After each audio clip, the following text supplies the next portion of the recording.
It is September 4th, 2023. It's time for our monthly Monday takeover here on youtube.com/Fightful. I am Actual Pearl. It's time to get in the weeds. I'm here with the lovely, spirited Mr. Cake Monster himself, Jeremy Lambert. How you doing, Jeremy? I'm well. As everybody can see, I am outside in beautiful Akron, Ohio. I've had about Jeremy's actually in the weeds. Yes, I am. I've had about 4 hours of sleep after this weekend of wrestling. I worked myself into a shoot with what I'm about to do, and I'm going to make things worse on myself because the EP, the lovely wife, made a suggestion, and you can't suggest things around me, Joel, because I will take them too serious, and that is what has happened, what is about to happen, I should say. So let me set this up because we're on the main channel today. Typically, people would be watching us on Fightful Overbooked, but the first Monday of every month, we are now taking over the main youtube.com/Fightful channel. On Friday, we started talking about cake, and then we talked about super chats. And then Jeremy said, for a certain amount of super chats, I will snort cake. Well, we got the amount of super chats, and then we realized that there is a certain bad idea when it comes to snorting cake. So this is how we figured out what we're going to do. We're still giving you the cake content you paid for. Yes, Jeremy. We did get the snorting cake spot approved. Real cake, real snorting. By you, baby. By you. I had to get the approval from you. So we did get the snorting. We got the snorting cake spot approved, and that I was going to do a thumbnail's worth. People can see my thumbnail there. Great view. I was going to do a thumbnail's worth of cake snorting. But then we put it out into a poll and let you people decide. And everyone decided that they would rather see me have cake on my face. And so I'm going to have cake on my face the entire show. We have a guest today. Literally, we knew this was already going to be a big weekend. And then CM Punk got fired on Saturday evening. And so the weekend became bigger. And I got to do this entire show with cake on my face. But wait, Joel, there's more. Oh, no. So we had a limited amount of cake left over. And I was very worried that it wasn't going to be enough cake to satisfy the bid. I'm all about satisfying the people. You know what I mean, Joel? Absolutely. So I was worried that there wasn't going to be enough cake. So my lovely wife, who has great ideas that she regrets immediately, like marrying me, decided, what if we use cake ingredients? She's like, this is a bad idea because it's going to get messy. And I'm like, no, this is brilliant. So we got an egg. So we're going to crack an egg. Shout out to Sean Ross Sapp, the egg man. We're going to crack an egg over my head as well. So we are going to do egg on the head and then cake to the face. We have 2 pieces of cake. One will be literally thrown at me. So if it does not hit me in the face, that's not my fault. And the other one will be smashed on my face. This is what we're doing. This is what I've worked myself into, Joel. We're a morning show, by the way, so this is typically the content that you get from us here on In the Weeds, whether you're on Overbooked or on the main. By the way, yes, we do have a guest at 10:15 a.m. Eastern, so in about 10 minutes, while Jeremy has literally egg and cake on his face, we'll have Zack Heydorn joining us. He's the managing editor from SEScoops and also one of the co-pilots over at Brass Ring Media. He was in Chicago. He lives in Chicago. He was at all of the AEW events from last week. So we're going to talk to him about that. That's at 10:15 a.m. But for now, Jeremy, I think it might be time to put some cake on your face. I guess so. Everybody send money. We don't actually get any money from this show. That's unfortunate. Wait, we don't? Oh, I'm quitting now. We're done. Yeah, this is a main channel show. So this does not show up on the Overbooked funds here. We gotta figure that out. Yeah, we at least the money from Friday's show came to the Overbooked funds, and now we're doing this spot on the main channel. Hey, if you like this absurdity, we do this 3 days a week. 3 days a week. on Overbooked. It's not always this absurd. I will say that, but we try to have fun, and then I guess we talk about pro wrestling as well. Sure, that's something we end up doing. Anyway, yeah, Monday, Wednesdays, and Fridays from 10 a.m. Eastern until noon. We do go in the weeds. I guess we got to just get this over with, don't we? All right, my lovely wife is she's not thrilled with the idea of any of this. She made her debut on the show like 2 weeks ago, so it's she's been on the show before. You kind of got to be on because like you got to be on screen unless you can get like your hand with the egg, especially. Yeah. Can we get her a big blue dot? I mean, I don't know about any of that. I'm wearing my Bryan Danielson tribute shirt, just plain white t-shirt, the GOAT, Bryan Danielson. We'll talk about him later on. You want to start with the egg? Or are you going to start with the cake? All right. If you do the egg first, the cake will stick better. Yeah, I agree. We're going to do the egg first. Hey, by the way, send your egg and cake super chats here. Just why not? You just gotta you gotta come over here and just you want me to here. I'll smash it on my own head. All right, everybody. Real eggs. Cry me a river. Oh, that sounded painful. I made sure it got smashed. It didn't really like get in my eye and face enough. Probably for the best it didn't get in your eye. You can see it kind of dangling grossly over there. You can't go in the house like that. There we go. I'll make sure it kind of like sticks to the side of my face there. Hopefully everyone kind of saw that. Got on my shirt kind of well. There you go. You can see it on my shirt. Yeah. We did well with that. I got egg in the back of my hair. I bet it looks nice in the back of my head. What am I supposed to do with this? There's the remains. Man, that's for the pros. People watching this after the fact are going to be just commenting weird, amazing stuff on this video. All right, well, the egg is on my hair and on my Bryan Danielson tribute shirt there. Let's wipe that off. All right. Time for the cake. We're going to throw the first piece, and then the second piece. Should I do another egg? I feel like that wasn't as satisfying for the people there. Jeremy. Let people let us know here. We'll do cake. We'll do piece of cake number 1, and while that's happening, people. Oh my god! Was that a bee? Wait, no. What? What's that? Was there a wasp flying around you? Piece of cake flying at me. I was not suspecting that one. Yeah, just kind of launch it. Okay, hold on. All right. 3. I'll try to keep my eyes open. 3, 2, 1. Just like hit me right in the forehead. Look at that. Honestly, a great throw, baby. That is some major league content right there. That was a fantastic throw. All right, so there you go. All right, this second piece, I'll just smash this second piece on my face. Everyone kind of saw. First, look at this. Great. Yeah. My wife has an arm on her. All right, second piece. We can see this is what the cake is like there. All right, we're just going to kind of smash this, get it all nice in my face and everything. All right, here we go, everybody. Rub it. Make sure. There we go. All right. Your super chat dollar is at work, ladies and gentlemen. I'm snorting this anyway. Like, it's just going to be snorted.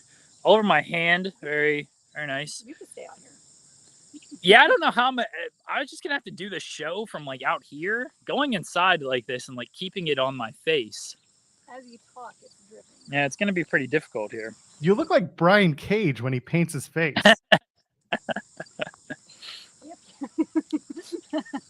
Yeah, you're the ultimate cake warrior, but way less racist.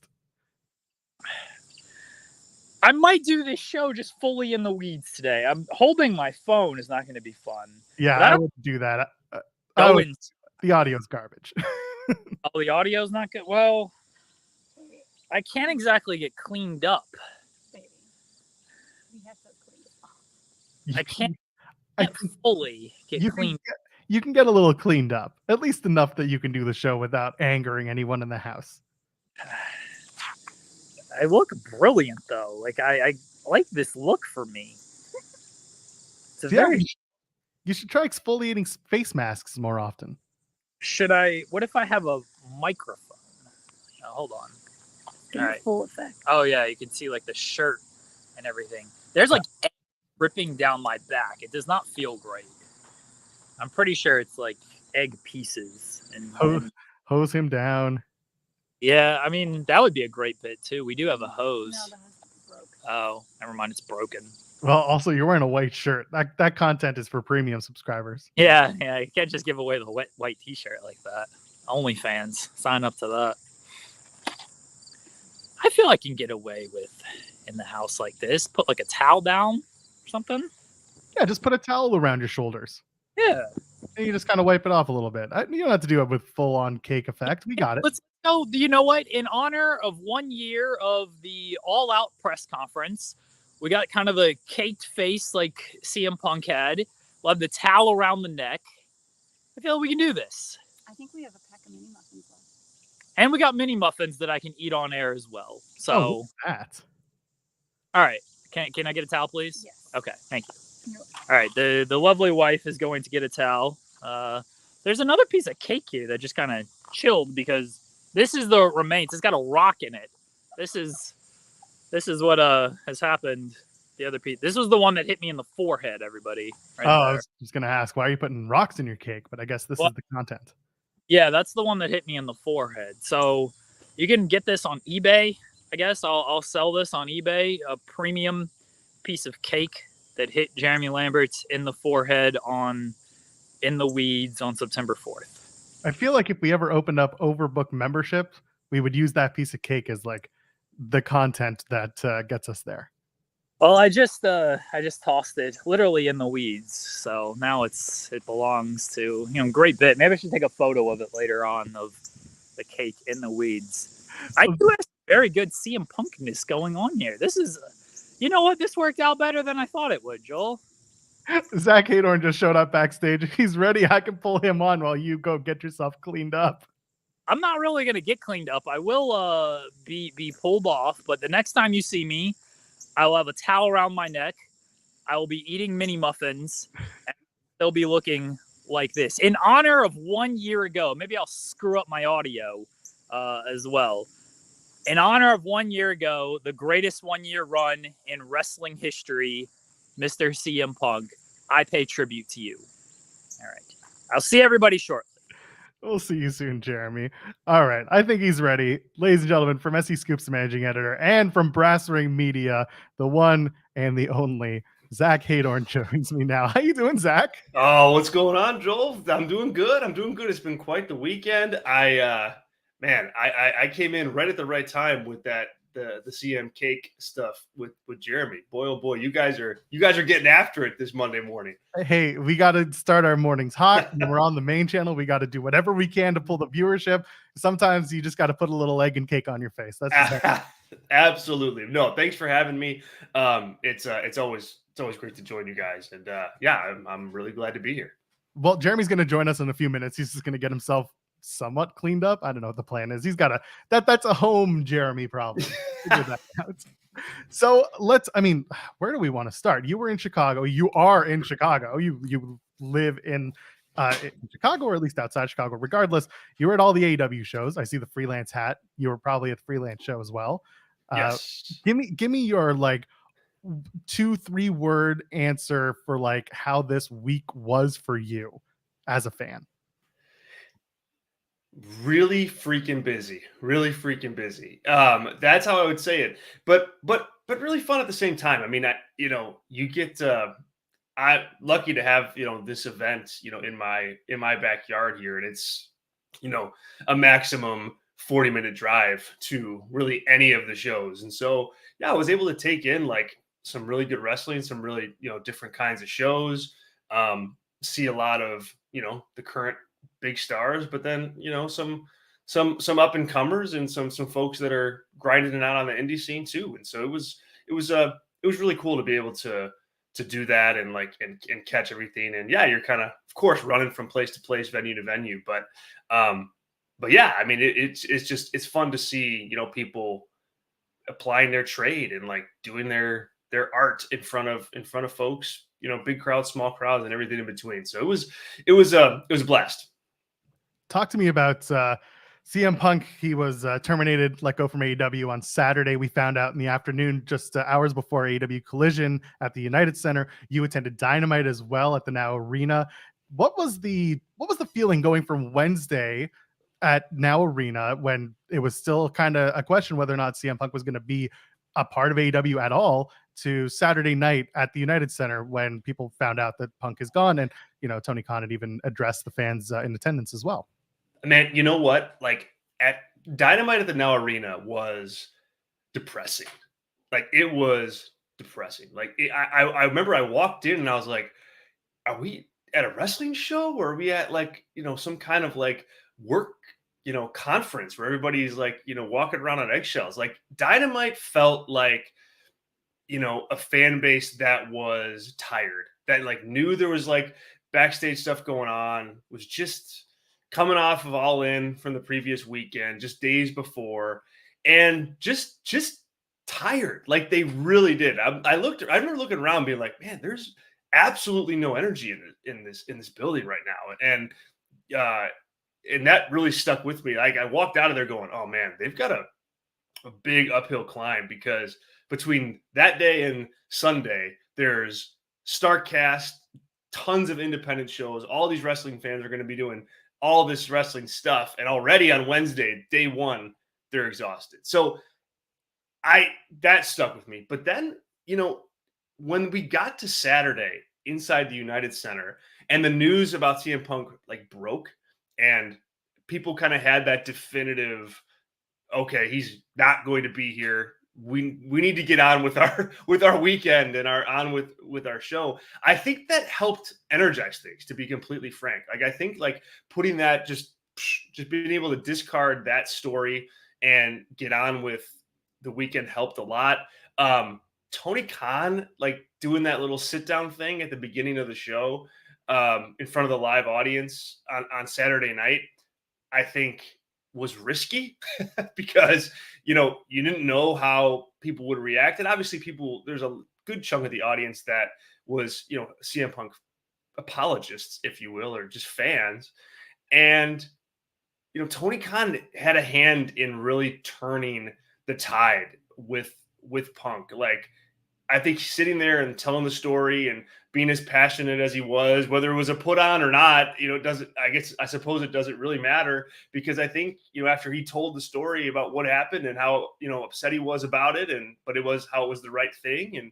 And I think he flipped a lot of fans that were like maybe ready to go in there and rebel to, well, yeah, maybe you can't be a 40-plus-year-old man doing that kind of thing backstage, and maybe let's get on with things. And so that really helped. And so I think it, like, from Dynamite to Collision, an increase in energy, and then by the time we got to the pay-per-view, I think people were ready to just see this roster go out there and just kill it, and they did. And so the sense I got walking out last night was that everybody was very happy with how the night went and the show that they watched, drama aside.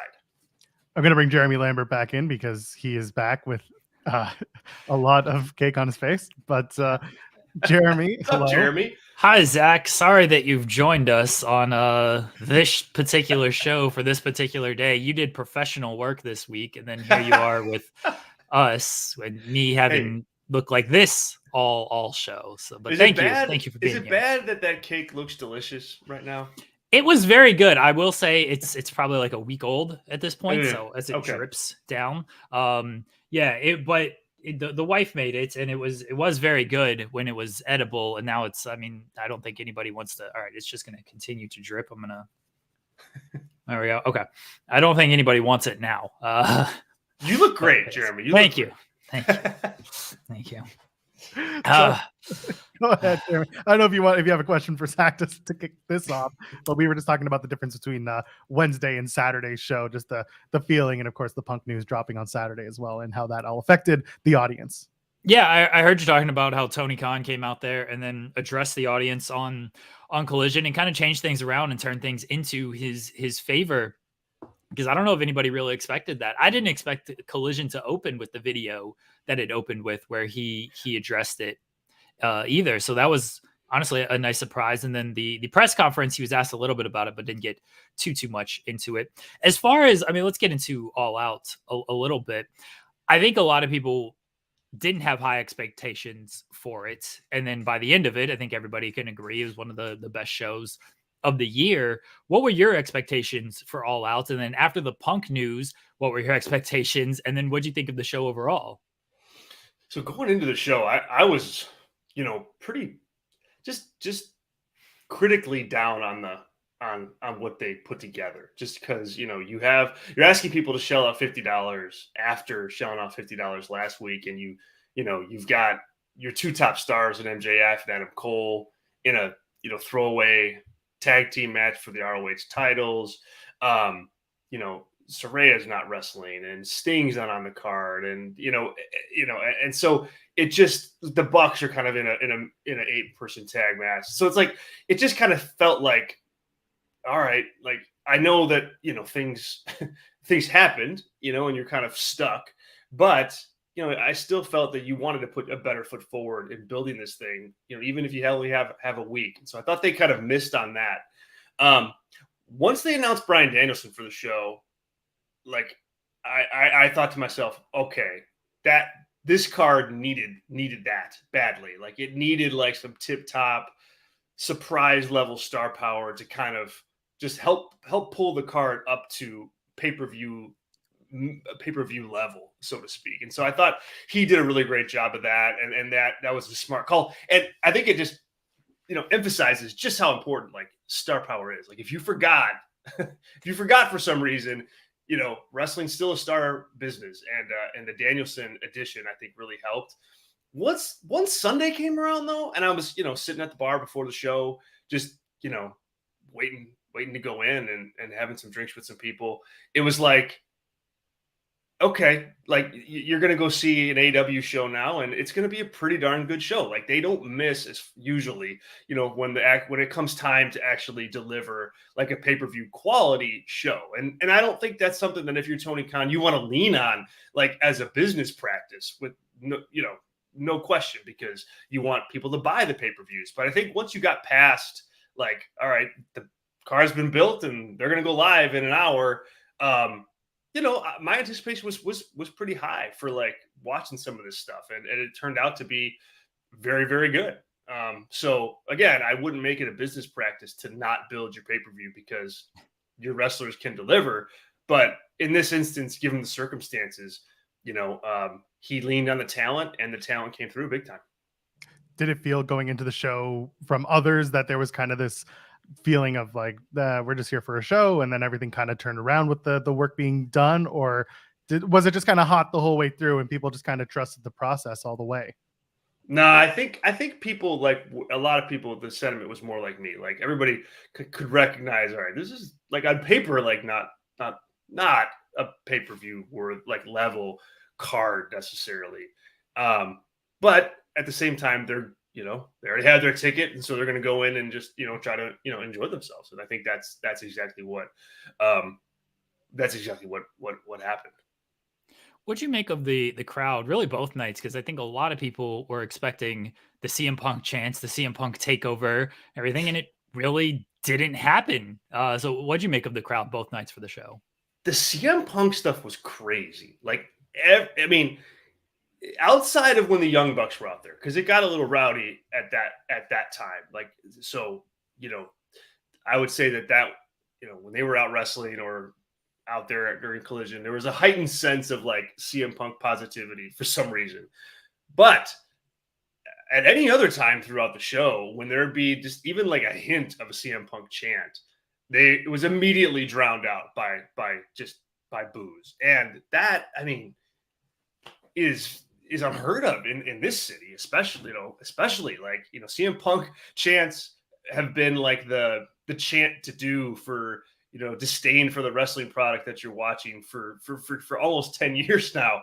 And so to hear that chant in Chicago, of all places, get drowned out was pretty amazing. And I think telling that just how tired people are of that whole thing. And, just kind of recognizing that, dude, can you, just stop shooting yourself in the foot, over and over and over and over and over again. And your hometown is now, not, they may not be against you, but they're not like, openly like rallying to your side either. So that was a big surprise. The pay-per-view crowd I thought was a really good crowd. Like they normally with a long AEW, and you guys can tell me better probably watching from home, but in the building, it didn't seem like you had like that lull time of the show where like the crowd got tired, even if they were into it, they just weren't as hot, as at the end of the show as they were at the beginning. But I didn't get that sense being in there this time. Like everything was they were into these things, into these matches straight away. And, even the main event. So I think that stood out as like that the card maybe not was where they wanted it to be, but the wrestling was good enough to hook people for all nearly 4 hours of the show. So that was pretty, that was an interesting point too. Did it come across that way on TV? Go ahead, Jeremy. Oh yeah, I thought it did. I think the only real lulls were it started with Miro and Hobbs, but then once the meat chance got in, right. like everything picked up in that match from there. Maybe a little in Ruby and Statlander. Otherwise, I thought it was a well-paced, well-positioned show from start to finish, and I can't remember any real lull on anything, honestly. Yeah, that's what it felt like to me too. Yeah. I have a similar sentiment. Like me personally, I'm up, early in the morning. So I started getting tired by around 11 o'clock Eastern, but you know that the show is going to end by 11:45 and you just prepare for that. And they went off the air at the right time. The shows are pretty typically the same run time. It's unless it's Forbidden Door that went longer back in June, but typically AEW puts on a 4-hour pay-per-view and you just know to plan for that. Speaking of meat-based chants, now that CM Punk is out, you being from Chicago, are you gonna join the meat-based chants? Are you gonna promote the meat-based chants here on out? That was crazy too. I for a while I was like, what are they chanting? And then I was like, are they chanting about meat? Man, what a weird city. But it made it hard to like judge the match. I was like, is this match actually good, or do people just really want to chant meat at stuff? So I can't really tell. I know Jeremy and I are going to break this down a little bit later, but I will say this. It felt like the crowd was very into the match, but they also are well aware now, at least more than ever, that this is going to continue. The story has legs, and it probably has more meat to pick off the bone.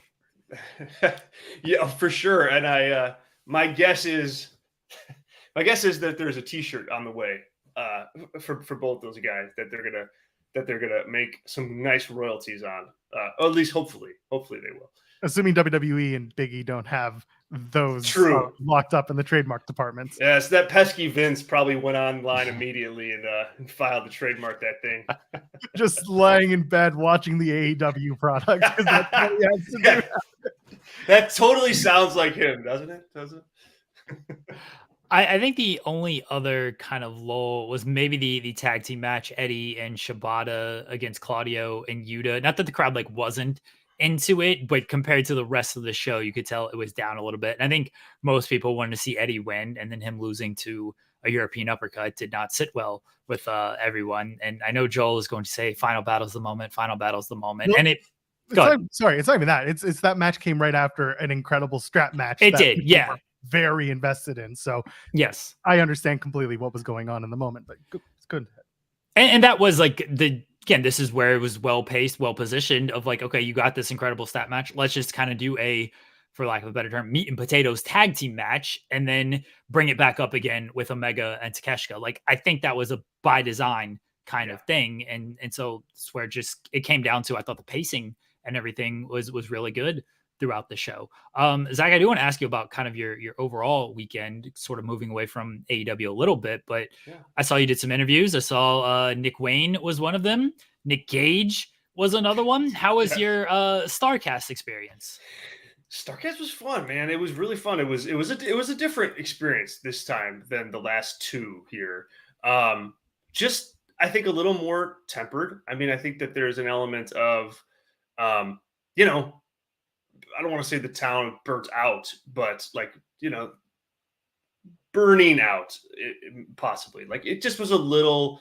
You didn't have that rabid like rock star environment. You know, when these guys are walking through, you know, the lines weren't as long. Just the overall. The stage shows, the ones that they had were excellent, but just not like filled with star power like they had been before. So again, it was a really fun weekend, and I think Conrad and the team and everybody over there just did a really nice job organizing everything, and getting the media access what they needed access to. I just think that it was just a little tempered, just a little like less energetic than previous Starcast. But hey, if you're there, that may be a good thing. I don't have to wait in line to meet Jon Moxley. Like, awesome. Like, let's do it. So, it's all a matter of perspective, right? The talent, as usual, was, tremendous. And I think that they, to a person, kind of knew their job there is to sign for fans and to be accessible, because that's kind of the name of the game at Starcast is, it's fan access to you. And everybody that I saw was really great. Adam Cole was fantastic. I wrote, a little piece for our Brass Ring Media members on talking with him and watching him interact with fans. He was great. Jon Moxley was, it's just, it's so interesting to watch, because you gotta know Jon Moxley. He's reserved, and then you see him interact with an 8-year-old kid who's like decked out in like Jon Moxley stuff, the black jeans, the leather coat, and it's just fun to see him do that. And the people that I talked to, Nick Wayne was really forthcoming with like the differences between this year and last year. Nick Gage was Nick Gage. I mean, exactly what you'd think a Nick Gage interview would sound like is exactly what this one sounds like. You can check that out at SEScoops on Twitter or on YouTube, and I talked to RVD as well, and he was a blast to talk to, and a host of other people. But it was a really fun weekend. It was really fun, and it's always cool, when you get wrestling fans all together, pulling on the same rope of being interested in this stuff. And even though, again, it was a little bit of a slower Starcast, it still served that purpose, I think, really, really well. So, props to the Conrad and the team. It was a lot of fun. I want to be respectful of your time, because I know you've got some other stuff to take care of and deal with. Did you have a chance to go to the post-show press conference last night?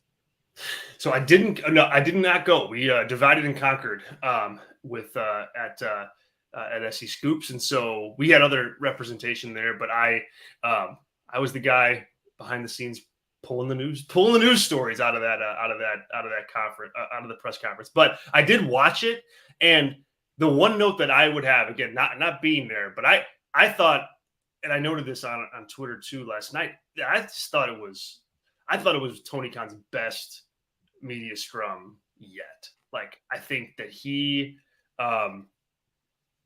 didn't just look the part because he had a suit on, but I think he seemed really excited about what had happened, and I think that helped. He also seemed like in control, and he answered what he could answer. He didn't have this like kind of look of panic, in his eye, like he has at other post pay-per-view media scrums.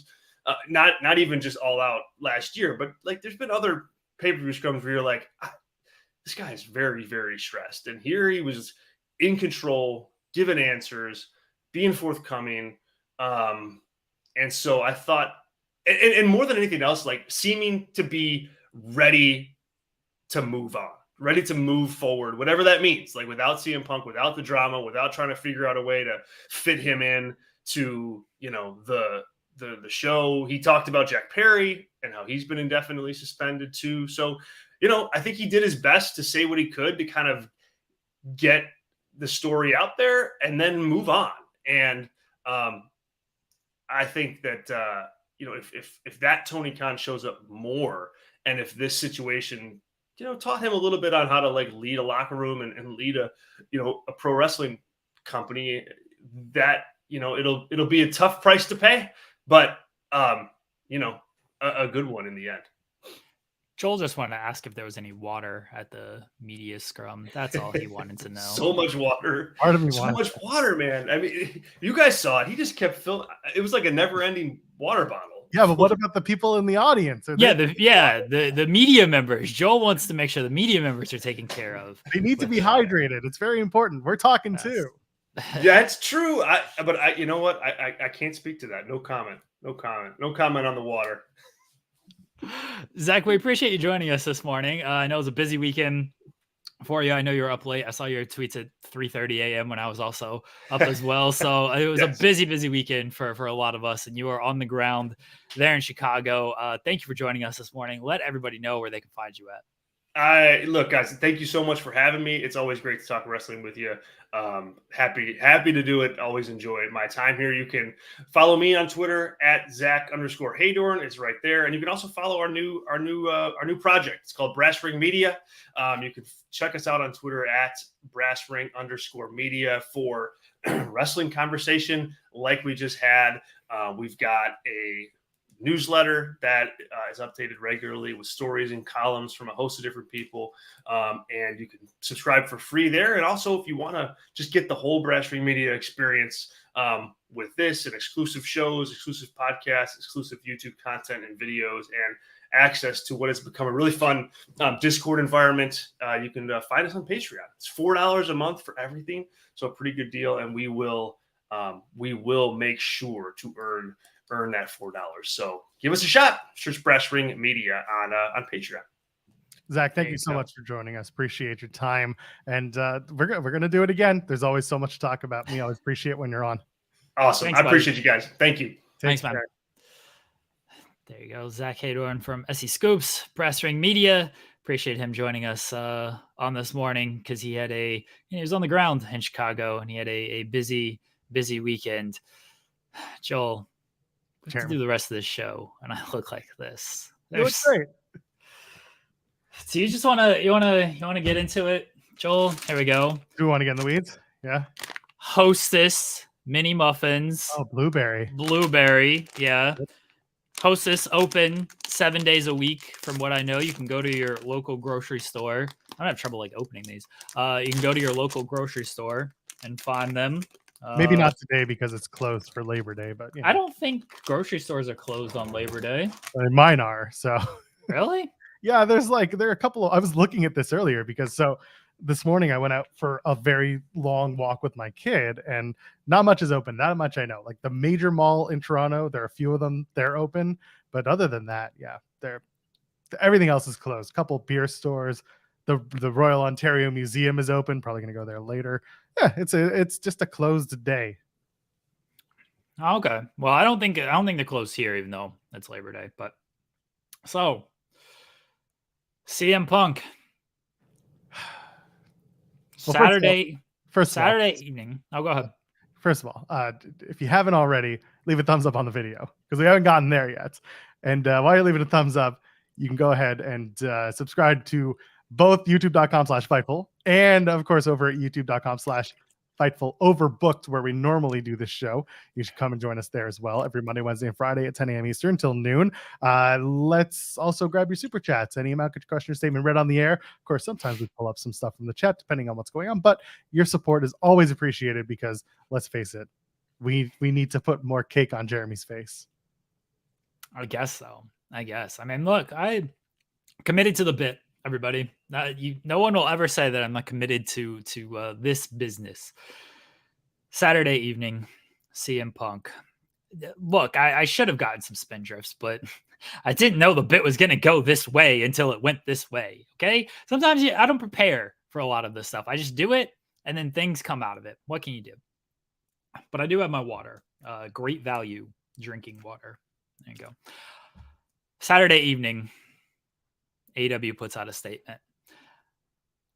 Tony Khan said that he was going to have a decision on Punk by basically Saturday, so fans would know, hey, if you're going to see CM Punk at the pay-per-view or not. So I think we all kind of expected some type of statement to be made on the status of CM Punk. Saturday evening, I think it was roughly about 4 or 5 o'clock, the statement came out that CM Punk, his contract had been terminated by AEW. Contracts, yeah. Girl. An employee and wrestler contract. What the employee contract entails, we don't know. We may never know. But then he also had the wrestler contract as well. And the employee contract could be as simple as, Aubrey Edwards has an employee contract. Renee Paquette has an employee contract as well. A lot of people have an employee contract. Aubrey's a little bit of a different situation because she does stuff with games. Yeah. Renee, and I don't know what Renee's external role is, but yeah. Renee's still like a producer. Renee is still, like, she okay. is like a producer kind of credit. So okay. I don't know what Punk's employee contract entails. And again, we may never know. Tony was not asked about that at the press conference or anything. And who knows if he would have answered it anyway. But yeah, he had some type of an employee contract along with his wrestler contract. So his contracts had been terminated. Tony, credit to him, he addressed the Chicago audience before Collision, and then he made a statement to open Collision, which I was not expecting on that. And he said that Punk endangered, people felt endangered backstage at All In. Tony said that he feared for his life at All In. You can parse what you want out of that, but the fact is that the environment was not safe, seemingly, for Tony and for a lot of people backstage in that moment. And then they apparently talked to people about just the last year with Punk, and they came to this conclusion. I didn't expect Punk to be fired. I don't know if anybody did. I know a lot of people certainly were pushing for that. And when I say a lot of people, I mean just online. Like, fans were like, you got to fire him, you got to fire him, you got to fire him. I don't know if anybody really expected it, though. Tony did what he felt he had to do, and I think it was a right decision, especially if people were not feeling safe, especially if people did feel threatened, especially if Tony felt his life was threatened. And I know that might just be lawyer speak of like, say this and then you can not save face, but again, the lawyers wrote up what they're gonna write up, and Tony's gonna kind of repeat that. But yeah, if people didn't feel safe around there, then you probably should have fired him. And I said this last night, very late last night, of the last time Punk was gone, All Out last year, there was always that cloud of when's he coming back, because no statement was really made. It was just suspended. And then the Elite came back a month later, 2 months later. They came back in like November. They came back and it's like, okay, well, when's Punk going to come back? You heard about the new show in March. Oh, there's going to be this new show coming. It's going to be the CM Punk show. And then that was officially announced in May. And then people got their fantasy ideas of, oh, Punk and the Elite, Punk and Omega, they're going to work it out, blah, blah, blah, blah, blah. There's none of that this time. He's gone. I think you saw last night at All Out, there was a weight lifted off of the company. There was a cloud gone of like, we don't have to worry about him and walking on eggshells and just whatever he being there entails. We know he's gone. We know he's likely not coming back unless a lot of things change in the future. And now they can just move forward without having to placate or wonder about him and worry about him, because I'm not even saying an ego thing. You got to placate his ego. He's a big star. He was a big star for the company. And when you have a big star like that, you've got to build stuff around him. And they did. They built a real world title around him. They built a show around him. Now you don't have to worry about that. You can start focusing on other stuff. And I thought they did a very good job of that last night. Joel, what were your thoughts when you found out that CM Punk was fired? So it was Saturday afternoon, like you said. I was at the park, my wife and I with our kid, and all of a sudden my watch buzzes and it's select and it's Punk's termination. And I stopped. Whatever I was doing, I stopped. My kid just fell on his head off of the slide. No, he didn't. We just stopped. We were walking and I read it and I was like, oh crap. And my wife was like, is this going to take up the rest of your night? And I said, not really, because it's Saturday. It's my day off, but this is big news and this is going to be talked about for a long time. So I kept up on the story. Nothing shocked me with this because the moment I read Tony's comment, never have I felt unsafe at work or anything like that. I don't want people to take this the wrong way, but the first thing I thought of was like, and this isn't a billionaire thing, this isn't a Tony thing, this is just a human thing. When it happens to you, your face and your feelings will change. And in this case, Tony himself, the owner of this company of All Elite Wrestling, felt in danger at his own workspace where he does his stuff, where he does his work. And it sucks that it took that experience for him to terminate his, one of his favorite wrestlers, someone that he very clearly had a stake in, had a relationship with. I'm not going to call it a friendship because I don't know, but there was a relationship there. And you could tell that he didn't want to do this, but also I think enough people told him like what happened was not okay. And I feel like people have been saying that about certain circumstances for a little while. I'm not going to, put words in anyone's mouth, but it wouldn't surprise me if we heard that. But there was a little level of shock because it came in Chicago at a pay-per-view right before a big event, a big Saturday Night Collision, which is typically the Punk show. At the same time, I do want to give Tony credit because he got ahead of it. He took the heat from the live crowd, and the crowd was pretty willing to let it go and just be like, all right, it happened. It's fine. And it's better that he did it on Saturday because then on Sunday, you come out and honestly, it was a reset for them in a lot of ways. That show, I went into it being like, I don't know what to expect. I came in with very, just not even low expectations. It was just, I was physically there and not physically in the arena, but sitting at my desk watching it and just being like, all right, what you got? And it ended up being a really great show. And I think because like Chad has said, the weight felt lifted. And it sucks that is the reality of the feeling that this story brought. Jeremy, we sat here on Monday last week and we didn't want to talk about this. And then Wednesday and Friday, we kept having to talk about it because more damning info came out. And at that point, it was Friday, and we're like, oh my God, we're done. Like the suspensions were talked about, and then there was the video footage. And then it was just like, all right, it's done. Like we can't keep doing this.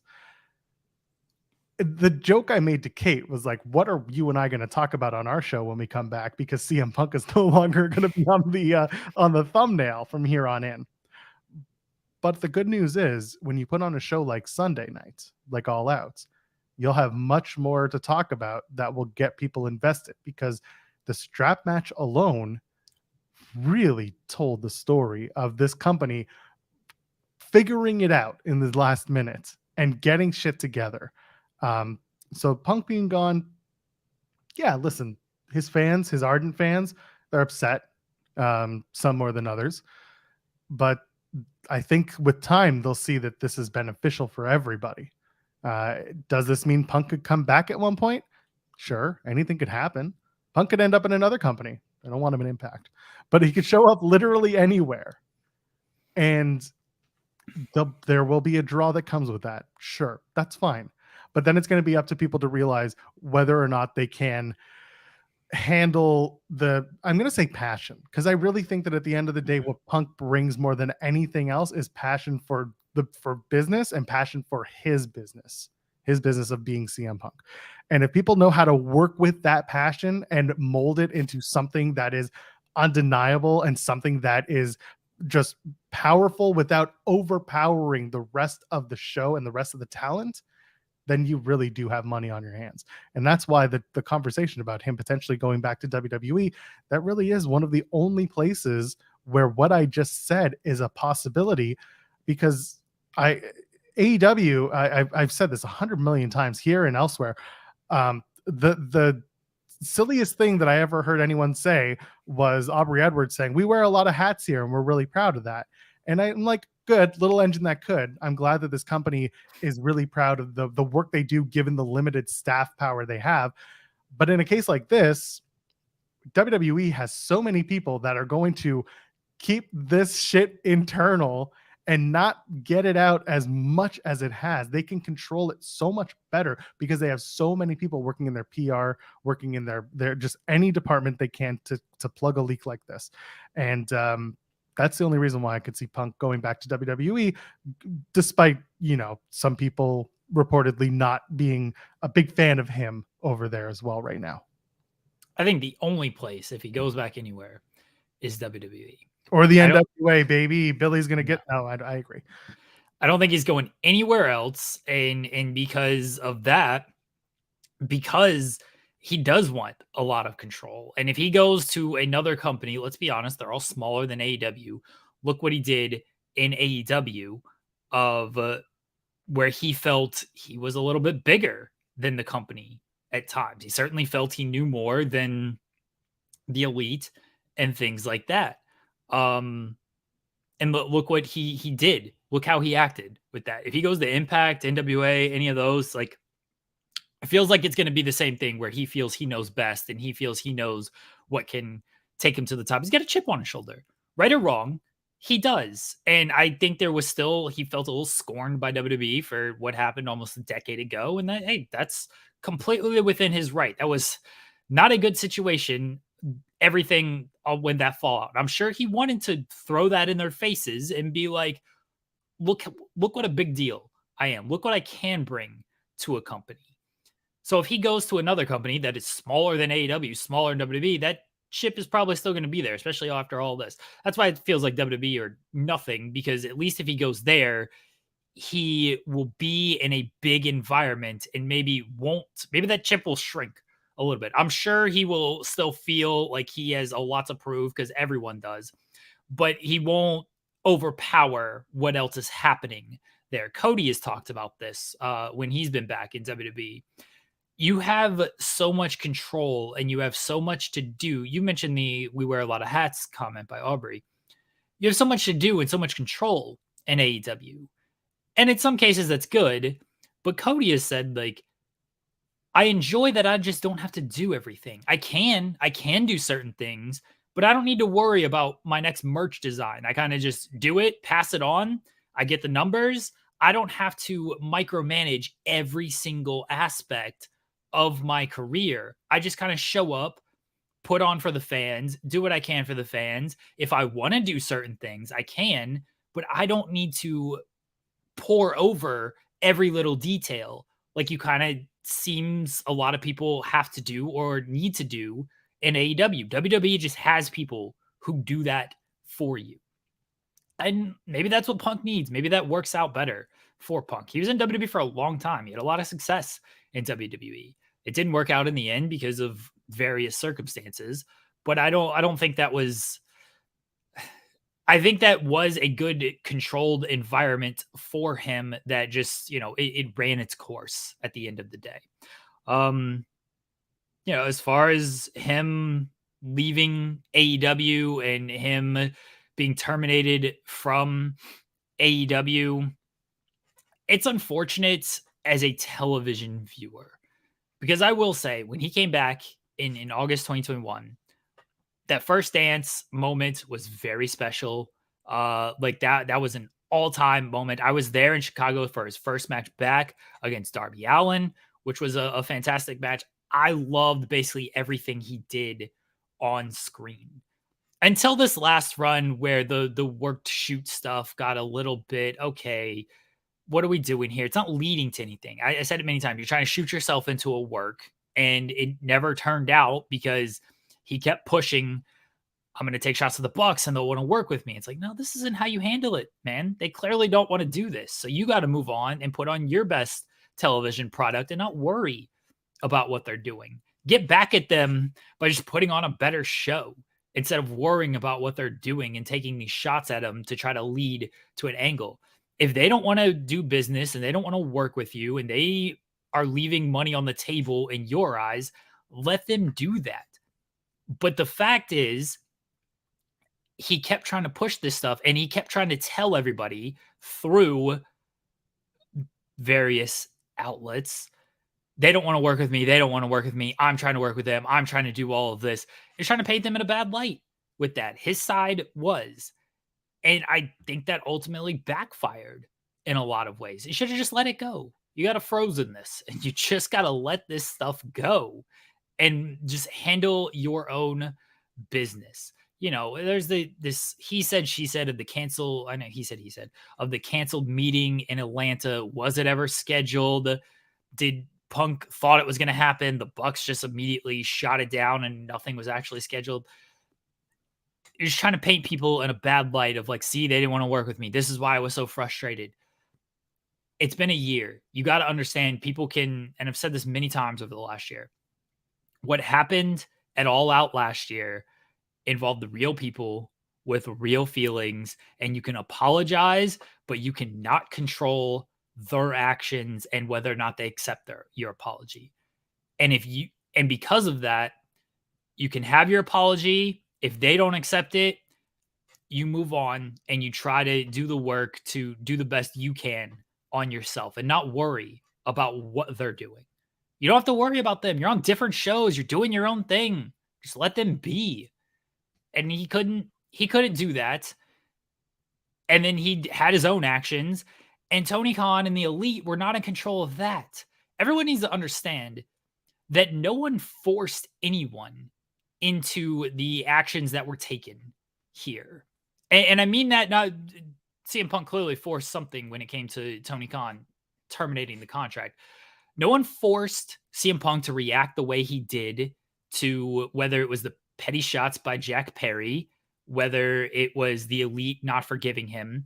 No one forced the Elite to act the way they did towards CM Punk in not forgiving him. These are their own actions. They could have made different choices on this, but the actions they took forced Tony Khan's hand into releasing CM Punk. I think it does suck as a wrestling fan who enjoyed CM Punk's performance on screen. I think for those behind the scenes at AEW, the vibes felt good last night with everything just behind them at this point. And I do give Tony Khan a lot of credit because he didn't have to go out in front of Chicago. He didn't have to justify himself on this. They put out the statement. That could have been the end of it. He was obviously going to be asked in the press conference. Or to put out a statement, and that was the end of it. Or it could have been the end of it. He went out in Chicago. He faced that. He went on the start of Collision, and he faced that. I don't know Tony Khan personally. I think people, I've said it. I've had various conversations with him. But there's a human behind all of this. And we do know that Tony Khan liked CM Punk. Clearly a big fan of CM Punk. You can make the CM Punk joke, CM Punk, where he's chanting his name as he returns, everything. Clearly a big fan. He wanted CM Punk as one of the first people in AEW. He's a fan of Punk. He kept Punk around after All Out because, again, he is a big fan of this man. I can't imagine how difficult. And I think they did have some sort of friendship as well. I will go as far as saying there was a friendship.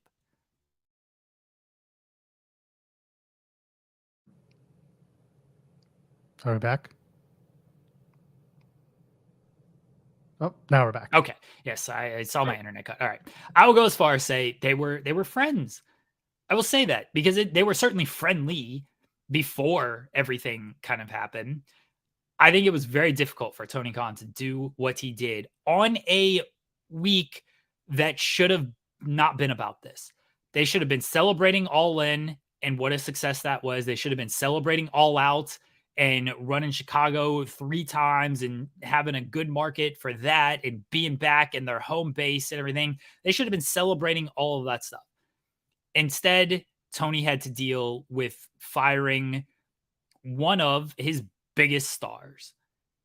And I think that sucks for him. And I give him a lot of credit for handling it and facing it and just trying to move forward with everything. We have a super chat from Real Take Wrestling saying, Jeremy's speaking so much truth right now. There you go.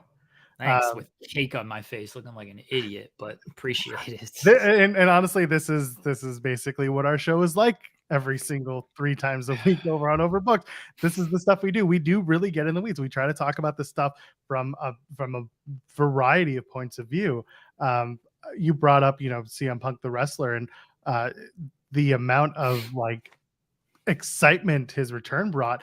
I was in Vegas when we're getting ready for SummerSlam when that happened, when the first dance show was, and I remember putting my laptop, like getting an HDMI cable, putting it up on the big screen, myself, Spencer Love, and JPJ from Love Wrestling, just all sitting around the TV being like, holy crap, like this is awesome, and just being so excited for that moment. And then I went to Grand Slam and I saw his first televised match, his first TV match at his return when he took on Powerhouse Hobbs for Rampage. And like, again, it was a good match, and he just seeing the difference from 2021, September 2021 till now, it's upsetting in a lot of ways if you're a CM Punk fan, or at least a fan of his abilities, because his wrestling was always fine. Like, it was always solid. But yeah, it just got to the point where, like you said, there was whatever happened after All Outs last year just never got let go. And it affected everybody. And it's not just on Punk. Like, it's just there was just a cloud that hung over the entirety of the company, and it affected everybody in its own way.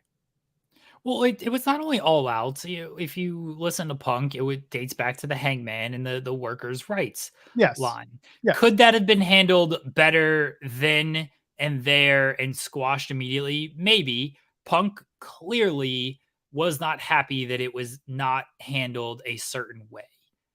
And because of that, if you read the ESPN article, he said he didn't feel it was handled well. Hangman hit him in the face with a chop. He felt he could not trust Hangman after that. That's Punk's right to feel that way. My thought is, if you feel that way about this guy, maybe again, stop trying to shoot yourself into a work with these guys. If you feel you can't work with them and you said, hey, I can't trust you in the ring, let's work together. Like, just move on from it. You can't trust them. They can't trust you. Okay. I think certain things could have been handled better before we got to All Out last year. And then we got to All Out, and then what happened, and it wasn't good for anybody. And I do think that there was still a lot of feelings and resentment around that were not handled. And look, we said it when Collision started. It's probably a ticking time bomb. Like, this is probably not going to work out so well that CM Punk has his own show and we're just going to try to divide here, and that's how everything's going to be fine. Because pay-per-views, you can't divide people. And what do you know? The first big pay-per-view, I know there was Forbidden Door, but the first big pay-per-view was All In. And look what happened at All In. And Forbidden Door was just good vibes because it was like 2 weeks after Collision returned and Punk returned. It's like, oh, okay, 2 weeks, best behavior. Then we got months of TV and months of stories. And then it became, okay, it's all too much. Things probably could have been handled better with Hangman over a year ago and the workers' rights. And maybe Punk would have felt a different way. And maybe none of this happens. But the way it got handled. And then people could not control themselves moving forward. And I mean that on both sides, because I don't know Hangman. I don't know if the slap was intentional, the face of the hit. I'd like to think it wasn't, but I don't know. Regardless, Punk felt he couldn't trust them after that. Punk handled it the way he handled it. The Elite side handled it all the way they handled it. I think everybody, and Tony did or did not take enough action on that. I think back then, everybody could have handled it a little bit better. It wasn't. It's all led up to this. And then, unfortunately, it meant the end of CM Punk because he could not handle certain things well leading up to and then at All In. We're probably going to have 2 more episodes of info conversation that comes from this. I'm hoping the moratorium is over by next Monday. I just do, because I'm sick of it. I know Sean says it all the time. He'd rather be doing contract news and happy, and I get it. And people want to talk about this kind of stuff, and I understand why. I said it on Twitter. I said, listen, I was following the drama and talking about it as much as anyone, and I wouldn't say enjoying it, but at least the conversations were enlightening in certain aspects. But like, I'm ready to move on. I think a lot of people are ready to move on, and I think last night's All Out was very good proof of that. Let's talk about All Out for a little bit, because the show, in my eyes, over delivered. I don't think that's a statement that people would fight. The strap match was the standout for me. That was the match. Mox and Orange Cassidy, by the way, that was another one that I expected it to be really good. And the reason for that is, again, as we've talked about on this show, you have Moxley, who's a multi-time world champion.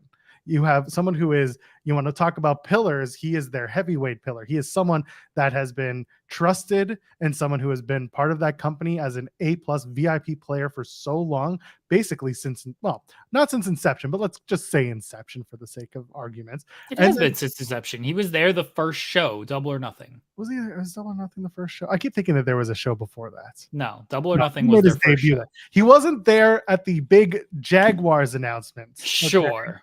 He's been there since everything started. He came off like the biggest star on the show at Double or Nothing when he made his debut.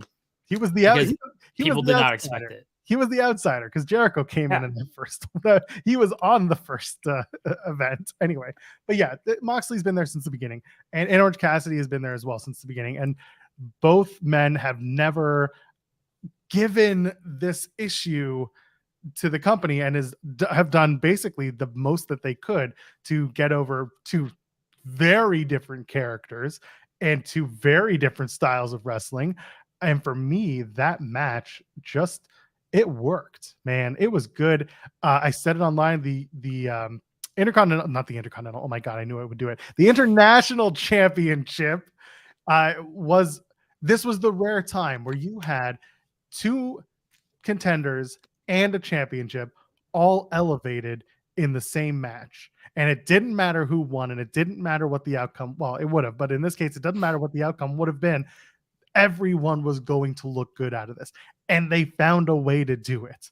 I love that the championship changes hands to somebody who is very highly regarded and very talented. And at the end of the night, all the focus was on Orange Cassidy, and everyone was cheering him, and that elevates him further after his first main event pay-per-view match. Those are just the first two hits I've got. What do you want to talk about on All Out? I'm gonna go slightly negative to start. I apologize for that. How dare you? I know. It's not look. The show itself, I got nothing bad to say about the actual show. That was one of the best pay-per-views of the year. It might be the best pay-per-view of the year. My negative comment is that it does not excuse the build of it. And I think that's what, people are like, oh, AEW, they put on this great show. They put on this great show. The talent, yes, they did. When we talked about this show, I said it'll probably be a very good show because you look at these matches, you look at these wrestlers, everybody's really good. So I had no doubt that it was I didn't think it was just going to be like, oh, this show sucked. Ha ha ha. I thought it was going to be a good show. It was better than I expected, but it does not excuse the card that kind of got put together the week of. And I know plans had to change, certainly, with CM Punk, but he only affected that one match. And look, they made up for that in a big way, because when you give me Bryan Danielson, if you are new to this show, that is the GOAT right there. That is the all-time GOAT, Bryan Danielson. That's my favorite wrestler of all time. So when he came out to accept that, I was like, this is better than Punk to me. So I was super thrilled that Bryan Danielson was the opponent for Ricky Starks. Again, it doesn't excuse that some of these matches, there wasn't a lot of care going into the build. And I do hope moving forward, coming out of this show, we can continue to refocus. We can just shift the focus, refocus on things, and get back to just better builds with stuff. Because they got another pay-per-view in less than a month now. And now you got to build that. You got Wrestle Dream on October 1st. Now you got to build that. So, and you got to get to Grand Slam, which is on the 20th. In a couple of weeks, you have a world title tournament to determine who's going to face MJF. And last night, I think we just picked two. Well, one really good choice, and the other one is a very good story choice. Yes. Talking about Samosa Joe and Roddy Strong, by the way. Well, I look forward to Joe and MJF on that. They recreated the All In footage there with Joe putting him in a guillotine. I know the shove was a callback to the NXT stuff. People online were like, do you not understand the reference? It's like, no, it's all over my timeline. Even if I didn't understand, I'd quickly get it with how many people were posting the GIF. So can I talk about the irony? This was my favorite. Garrett Kidney. I love Garrett, and I know you do too. Posting like, here come the engagement farm accounts posting the NXT footage for likes and clicks. And I'm thinking to myself, doesn't Impact do that for every single event that a wrestler shows up on? Garrett rules though. Garrett does rule, but I just saw it and I was like, this is the best tongue-in-cheek comment ever. Yeah, Garrett knows what he's doing. Garrett knows. Of course. But anyway, I understood the reference when he shoved them. That was very clearly the nod to NXT, the callback to NXT. MJF going after him and then the guillotine choke and being broken up. That sounded like what we heard was happened at All In. Okay. So yeah, I don't want to go too negative because it was a great show. I will say again, just because the show was great does not excuse that the build was a little lackluster on this and could have been better. All of that said, all the wrestlers went out there, and this is where I give them a lot of credit because they could have very easily been like, you know what?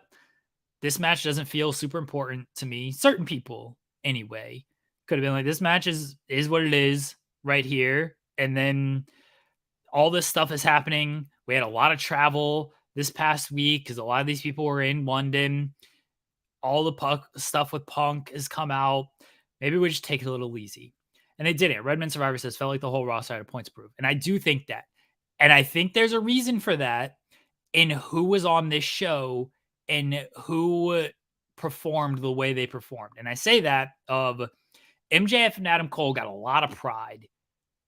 Bryan Danielson, a lot of pride. Ricky Starks, a lot of pride. Samoa Joe, especially after all this stuff happened, a lot of pride. Locker room leader Samoa Joe. What's that? Locker room leader Samoa Joe. 100%. Moxley, Orange Cassidy, a lot of pride. These guys, after everything that happened, were probably not going to go out there and be like, yeah, let's just sort of mail this in and people will forgive us and people will understand and stuff. No, those are the guys that are going to go out there and be like, fuck you. We are going to prove that we are still the best wrestling company. We are going to prove that we are still the best wrestlers in the world. And even if these matches ain't the most built things in the world, even if everybody's telling us, oh, this card is a throwaway card, it doesn't feel like a pay-per-view. And even if there's this stuff going on behind the scenes that were going on, those are the guys you want when your back is up against the wall to go out there and deliver. And we hear it all the time when it comes to guys like Moxley and even now Orange Cassidy and even MJF and Bryan Danielson. Those are the leaders who lead without saying, we're the leaders. We don't do this on Saturdays or we don't do this on Wednesdays. They just go out there, they handle their business, and they put on great professional wrestling for people. Locker room leader Jeff Jarrett. Hey, look, man, that was I didn't like the Sanjay Dutt wearing a Pistons jersey and then they wore Bulls gear. That's weird. What are we doing here? Mixed message. And Tony didn't pay for Alan Parsons' project either, which was, come on, Tony. Listen, he has a new influx of money from All In and contract situations, but he just threw it all at Europe and said, "Give me Final Countdown again." He's like the Fabergé egg from The Simpsons, where Bleeding Gums Murphy goes down the Fabergé egg obsession and just spends all his money on it. Tell you what, I've had enough. I don't understand your Simpsons reference. I know, you and Kate. That's why I make them. The only person I have to do a show with Will Washington. He's the only one who'd get it. The wife might message me here in a second. She loves The Simpsons. Me too if she gets it. She will probably get it. I don't understand any of this stuff. You know what I do understand, though, Joel? I understand Bryan Danielson being the greatest professional wrestler of all damn time. I don't know if this man was fully cleared. He said that there was smoke and mirrors because he didn't use his arm that was broken.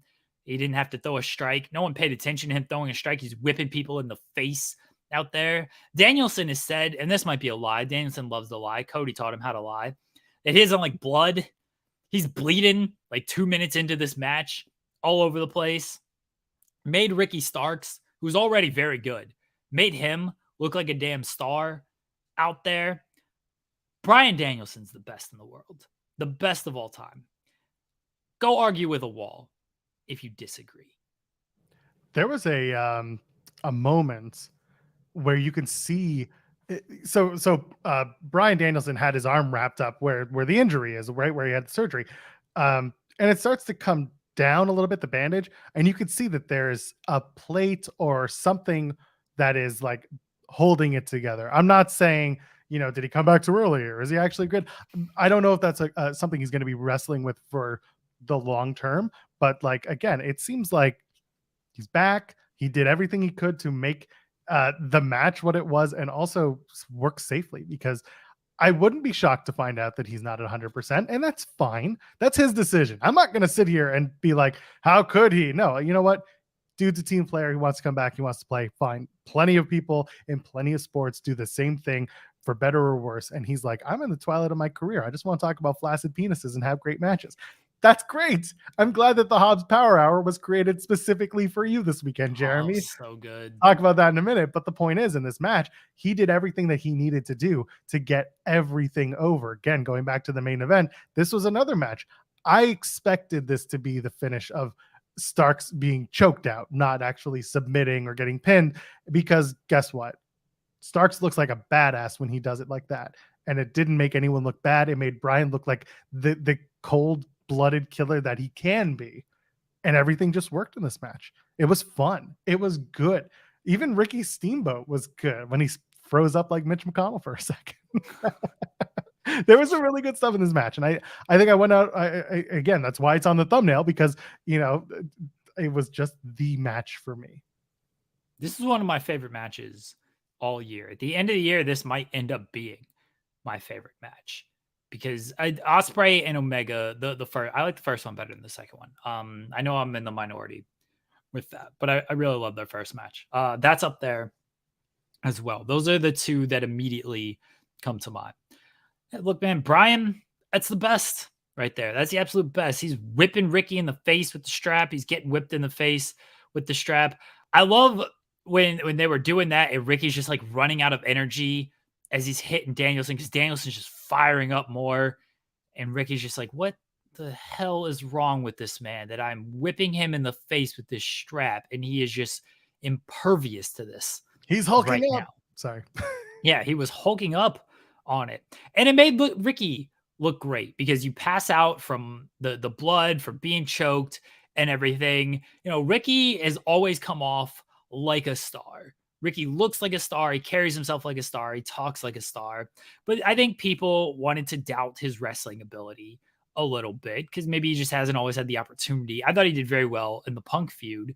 But Ricky has always felt clean. It was very, and I know other people have made this analogy, Orton and Foley-esque, where Randy Orton always felt just very clean. And then he feuded with Foley, and Foley gave him that edge in that with the, doing the hardcore match, spitting in his face and everything. It's like, oh, this guy is a little clean cut, but if he needs to get a little down and dirty, he can. And that's what happened last night with Ricky and Bryan Danielson.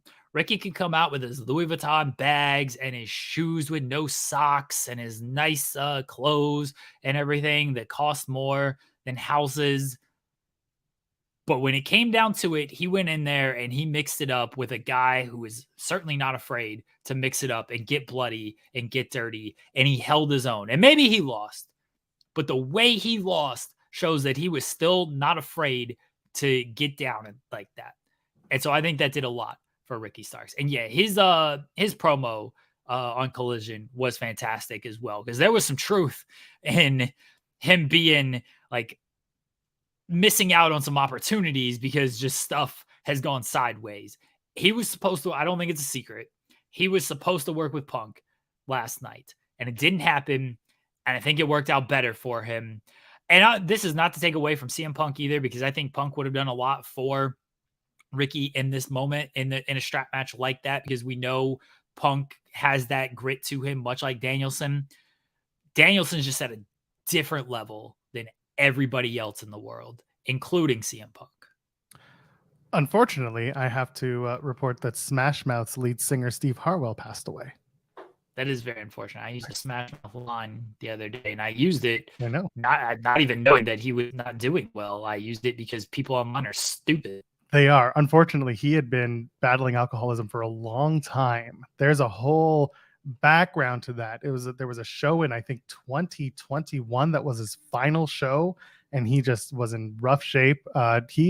He lost a kid very, very young. But anyway, that I think sent him down a rough path. But yeah, I read last night during the AEW show that the lawyers say, you know, he's on his last legs, and unfortunately, yeah, that's it for Steve Harwell. He's passed away, 56 years old. That sucks, but you know, I'm sure we'll blast All Star today in his honor. But yeah, sorry, I just wanted to bring that up because it came up during AEW last night that I saw it. But here we are.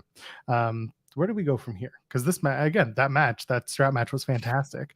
And what else stood out really to you on this show? You haven't really had a chance to talk about Mox and Orange Cassidy yet. I know I put my cards out on the table. Do you want to add anything to that? No, it was great as well expected it to be. And the two guys that I think had a lot to prove in this. Look at the promos that led up to it.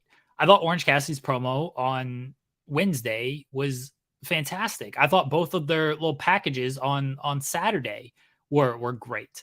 Moxley is so good in this settings, and Moxley, especially when he's the guy that always gets called upon on this, right? It's almost the joke of like Moxley can't go on vacation because people keep fucking up, and so they got to call upon Moxley of like he's going to carry this whole thing. You know, Orange Cassidy talking about like the weight always falls on you. I want to take that weight off of you, and to do that, I got to beat you. Moxley talking about like putting Orange Cassidy over, saying, I know how good you are. I know you have taken away from your detractors and you've proved a lot of them wrong. I don't care. I still got to put you in the dirt for all this. I thought the two video packages on Saturday were excellent. And they went out there. And again, the pride that these guys have. We know Moxley is very ride or die AEW because of all it's kind of brought him since he's come. Orange Cassidy, people forget about that when it comes to him because he was very in large part an elite signing. He was part of that first wave of signings, and he was a guy who on the independent scene did things his own way, and that's what AEW was founded upon to start with. It's like, hey, these indie guys who have found themselves and gotten over, and now we're going to make them into national stars. And Orange Cassidy is one of the best built. I don't know if you want to call him homegrown because he did have a name for himself on the independent scene beforehand, but certainly look at the start of him where he was just meme wrestler and doing the kicks and, oh, I don't get it. You know, a lot of people have famously said they don't get Orange Cassidy, and now look at him. There's no denying him. Excellent match. I think it was the right call putting the belt on Moxley. Orange Cassidy got the flowers at the end of the night with the thank you Orange, and got to be there in the middle of the ring as he tried to stand, and now he needs to go on a vacation. And now you got Moxley with this belt, and I think you're going to see that belt get elevated even more with Jon Moxley. And I look forward to the follow-up of a lot of this stuff because now we've got two shows. I don't want to move on fully from All Out, but now we've got two shows where our pal Andrew Zarian said that the soft split is kind of over. And now we're going to see what both shows look like, where you got two shows. You don't have much of a roster split. Guys can appear on whichever show they need to appear on to build stuff. I very much look forward to see what Collision looks like. And I hope it continues to have a distinct identity, because I did like that about Collision. I like the cold open promos, and then I like that there was a little bit more focus on longer matches. Certainly like the main events, it felt like there was a 30-minute main event every single week. There was a focus on certain people, and the focus went away from people for some reason, but there was a focus on certain people, and I hope that kind of continues with Collision. Dynamite has its own frenetic pace that I know a lot of people love and enjoy, and Collision felt a little bit more slow moving. And I want that to continue with these two shows. From the conversations I had when Punk was involved with everything on Collision, the feeling was it's not just Punk who feels like this should be this way. And so Good. if that's the case and that's the way they want to do it, then I agree with you. I think Collision does and it would benefit from being completely different from Dynamite in certain ways, in the ways that you just expressed. So yeah, it feels like they want to keep similarities between both shows, which is to be expected, but also it feels like they'd want to keep Collision in the same kind of presentation, which to me is perfect because I do really enjoy Collision, and it's telling that certain fans enjoy one show over the other, but now instead of enjoying it because of one side versus the other side on one show and not the other show, now the crossover is going to also give the opportunity for certain acts who are almost always on Dynamite to start working over on Collision, and make things a lot more fluid and different presentation styles to their characters, which that is where the benefit lies if AEW continues to promote Collision and Dynamite in a similar way. Also, don't always have to do Ring of Honor tapings at the one show. You can now have Ring of Honor tapings at both shows. I understand Rampage is often taped after Dynamite, but things can kind of be split up a little bit. Not with Rampage, but with Ring of Honor. They were taping like a couple, at least they did this a few times. They taped a couple Ring of Honor matches before Dynamite. Maybe they go back to doing that a little bit. But yeah, Rampage is always going to be taped after Dynamite because it airs on Fridays. You obviously can't tape the show on Saturday unless you're going to air it the following Friday, which I don't know why you would do that. I mean, that's what they did the 1 week All In week. That's basically what they had to do.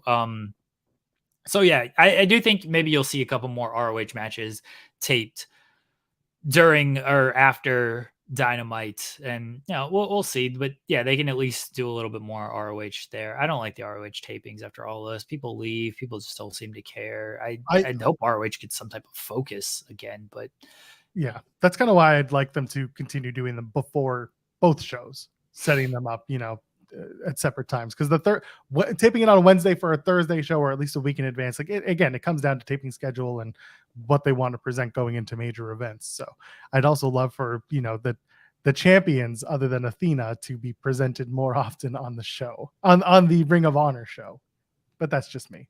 Fair. I'll let the people who cover Ring of Honor to talk about that stuff. Do you want to touch on what else do you want to touch on? I figured maybe we too. Sorry, I had it in my notes and I forgot. Meat. Yeah, there was a lot of meat. Again, I thought that when we're talking to Zack, the match was a little slow to start as far as the crowd being really into it. And I don't think that's fully a knock on Miro and Hobbs. Like, I think people were excited for this match, but they like both guys. And it was kind of we want both of these guys. And then they just started going into the meat. Excalibur even did the big meaty men slapping meat line. And then it seems like the crowd just picked up on all of that. I know our pals, Tag Talk duo, Haley and Kylie, Section 105 is taking credit for all of this meat. They apparently got all of this started. And look, it made the match certainly mean something and certainly feel like a bigger deal than it may have been if the meat stuff wasn't there, because it's going to be memorable for that. It's going to be memorable. And now, as we've seen with wrestling fans, this will probably pick up a little bit and they'll probably capitalize on stuff. I'm interested in what Lana, CJ Perry, where she fits in all of this, because Miro acted like he could not see her and she is not real. He has denounced her. And even though she is hot and flexible, he does not want that in his life, which I don't understand that. What was your reaction when you saw hot and flexible on the big screens on the top there? That was hilarious. I love Miro. I love that, like, she had to, like, her husband's getting beat up by Hobbs and stuff, and she like has to hit her pose and kick her heels off and everything. And then she gets down there. Yeah. Then she gets down there and, she uses the chair, which didn't really work on Hobbs, but no, I thought it was fantastic. I'm interested to see where it goes. I think we all expected her to come in at some point, especially when he started the hot and flexible comment. And again, Miro did denounce her. I remember that. I was a little caught off guard on that when he was like, my wife, I no longer pray to her. My God, I no longer pray to her. I was like, oh, wait a second. I thought you still loved your wife because her hotness and flexibility here. And then, so Miro's keeping that alive, and we'll see sort of where it goes. I hope it doesn't get too soap opera-y, because I think Miro's great, and I love the Redeemer stuff, and I don't need to see him do kind of the WWE shtick with Lana and the soap opera stuff. Oh, they're absolutely gonna go soap opera. It's gonna be like Passions, because he's already like, you're not real. That motherfucker's not real. Sorry. I can't do a Bulgarian accent. Get Maggie to do it later on. Anyway, I do like where it's going. I like that she came out, and it was inevitable. It really was. We talked about it. People talked about it for so long. When's CJ Perry going to be here? What's going to happen? I think Tony Khan had said in the media conference that she's not on a long-term deal. So whatever this is it could change. But as of right now, seems to be part of the longer story. I had made the joke online, and I kind of stand by it, that it feels like Hobbs will bring in like Summer Rae, Danielle Monáe. She's been wanting to do. Listen, I know, but she's been wanting to get involved with AEW for a while. They've been talked about in the same circles, not Hobbs, but CJ and Danielle. I don't know. I don't know if I want to see a intergender tag match, but I could see one, with the other, and just something coming out of it. Don't love it, but it's there. It's on the table. I don't like that at all. No, I don't want the soap opera stuff. Miro's presentation has felt very real and very authentic, and I've gotten behind it. Hobbs kind of the same way, especially with like the Book of Hobbs stuff and him trying to tell his story with everything. I don't need getting involved in soap operas and, hey, let's call back to this stupid angle that WWE did. That's dumb. Absolutely not. I hope they don't go that route. Need a fish head, and we need One Night in Milwaukee, and we need I hate it too. I don't want to do that. No, we're gonna bring in Aiden English for all of this. It's Miro Day. Don't like any of that. He's too busy doing really great work with Impact, so let's just leave it at that. I do enjoy his commentary, but he is getting back in the ring, so there is that as well. I don't think Matt Ray Walsh. I'm not going to say I don't think it'll happen, but it could happen. That's for sure. But yeah, the match itself, like we talked about with Zack Heydorn earlier in the show, it was a really good match, and it felt like it ended kind of abruptly, like we could have done more. But then we saw the beatdown from Hobbs and everything that happened afterwards, and it's like, oh no, we can absolutely revisit this, and it would be just as good, potentially better, depending how they tell the story. So I'm excited. I'm looking forward to whatever they tell out of this. I just don't know where it goes. I don't know if you have anything else in your head about that. No, they're gonna do something with Miro and CJ Perry again. I don't want them to get too hokey. That's it. Yeah. I don't know if there's anything else you want to talk about from this show, or if you want to move on and talk a little bit about Payback.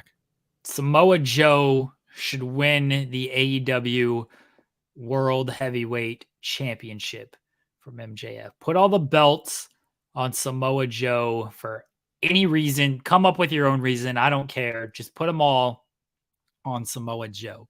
He rules. Match with Shane Taylor it was fun. It was a short little sprint, but Samoa Joe is always great. I love when he shoved MJF, gave that little smile, put him in the guillotine. MJF and Adam Cole, very curious to see where the ROH tag team title stuff goes. The Dark Order match was fun, but we all expected who was going to win that. I know they won a battle royal and stuff, but the expectations certainly weren't high for this. They delivered. There was a lot of investment in MJF and Cole, certainly. But as far as like the match itself, I don't know how much investment there was on that. Very invested in Samoa Joe beating the shit out of everybody. Very invested in that. Looks good when it does happen. So hopefully we see more of it. I'm fine with that. Give me all the Mimosa Joe. Give me bottomless Mimosa Joe. No, don't give me that. Don't do that. Stop it. We don't condone drinking on air. Oh, I never mind. You didn't get the actual. I got it. Bottomless Mimosa Joe. You want Samoa Joe with his pants off. I did not say that. That's what you said. I did not say that. I said bottomless mimosas. No, I know, and so I tried to go with that, and then you said I got the joke. No, Joel. listen. Now you're trying to change the story. No, we don't. We got a half hour left here. We're here every Monday, Wednesday, and Friday on Fightful Overbooked once a month at the first Monday of the month. We're here on youtube.com/Fightful. So come and join us. Get your super chats in. Leave your thumbs up while you're here. Let's keep going. Let's talk about Payback. Why? Because the show wasn't that bad either. It was another one of those over-deliver shows. Come on. We got to talk about that cage match. We are contractually obligated because of contract. That's true. Neither do I. But we are bonded by the cake to discuss the conversation of the cage match between Becky Lynch and Trish Stratus. That was a great cage match.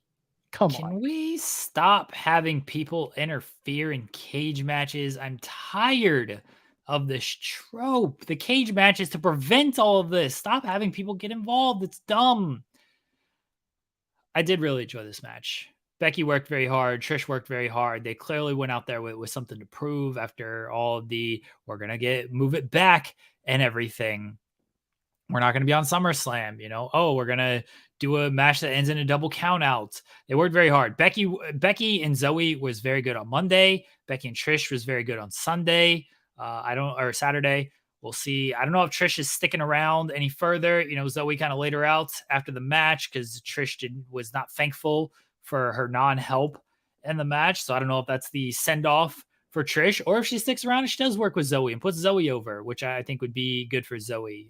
We shall see on that. But that match was excellent, and credit to both of those women. I still hate the let's do interference spots in a cage match. Yeah, I entirely agree with you. Everything you said is kind of how I came out of it, but I enjoyed the cage match very much.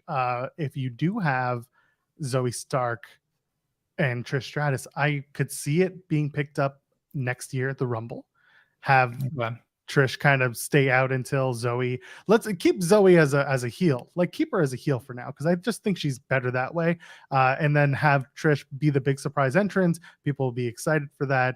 And she'll go after Zoe Stark, start something going into Mania season. Doesn't necessarily have to be a WrestleMania match, but you do have 2 nights, so it could be if it's big enough. And then you go from there. And then, I would like to see Zoe be put over in that whole regard because she is the younger talent. She is the newer talent, so why not put the emphasis on that? It'd be fun. Trish Stratus telling the fan to shut the fuck up was the moment of the match. I'm sure she had a really good time doing that too. I get it. We all want to do that sometimes. Anyway, we don't have to go through much of this, but that tag title match, the street fight, that was great. Bonkers. I made the joke about, Sammy and KO come out wearing the Penguins jerseys in the second half of the match. And for those who didn't figure it out, yes, though Lemieux and Crosby are 2 very popular captains from the Pittsburgh Penguins, they're also both Canadian. And Sam and KO also Canadian. That's why it wasn't like Malkin or Yager or anybody, from anyone not Canadian from the Penguins.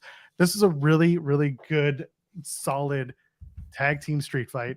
Just a lot of plunder, a lot of high spots, a lot of fun stuff. All of Judgment Day getting involved. It works because it makes Sammy and KO look strong in defeat. But it also just makes Sammy and KO kind of look dumb at the same time because they had to see it coming and they didn't have any friends.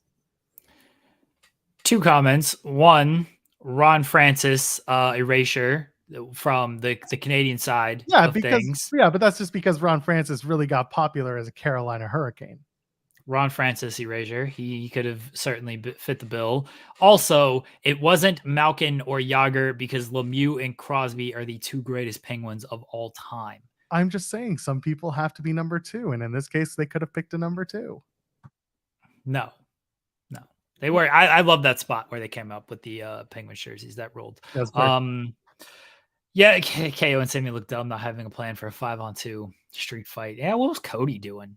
I thought they were all. Cody was getting his big announcement shored up. He was making sure that they dotted the T's and crossed the I's, and they had to make sure that the new theme music was good and that they didn't have an extra Y in Jey Uso's name. Great street fight.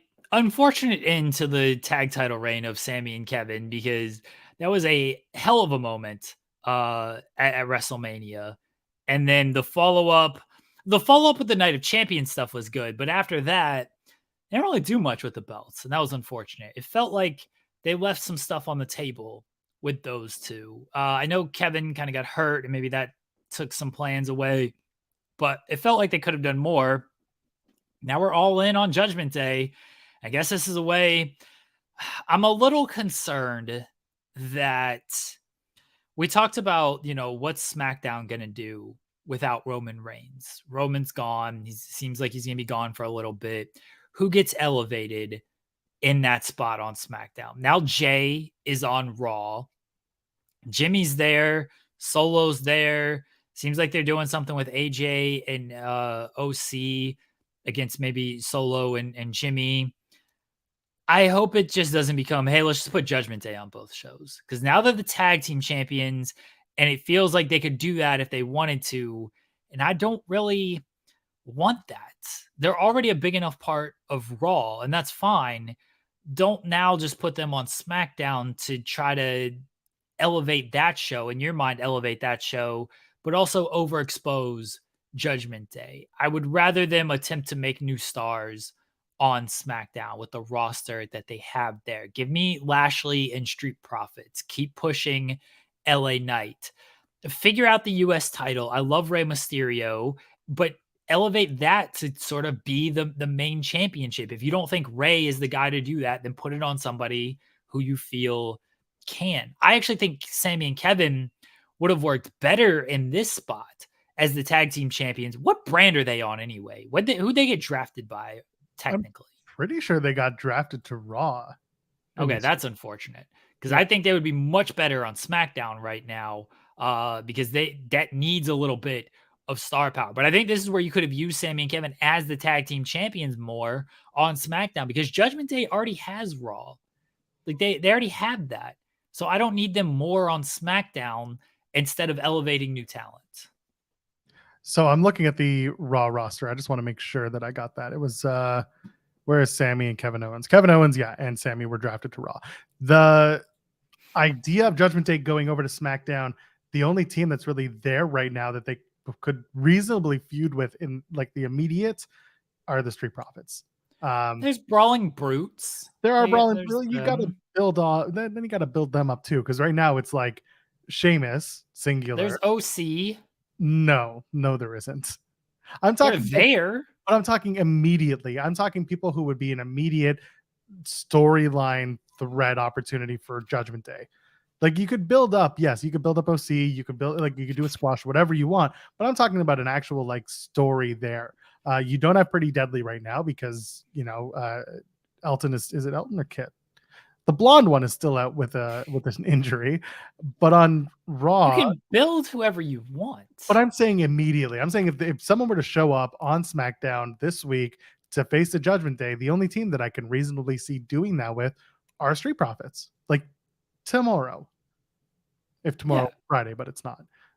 But on Raw, I can immediately see New Day. Unfortunately, Drew and Riddle. Drew and Riddle. Viking Raiders are on the ascent as well. I don't see them doing it right away, but again, you could build it up.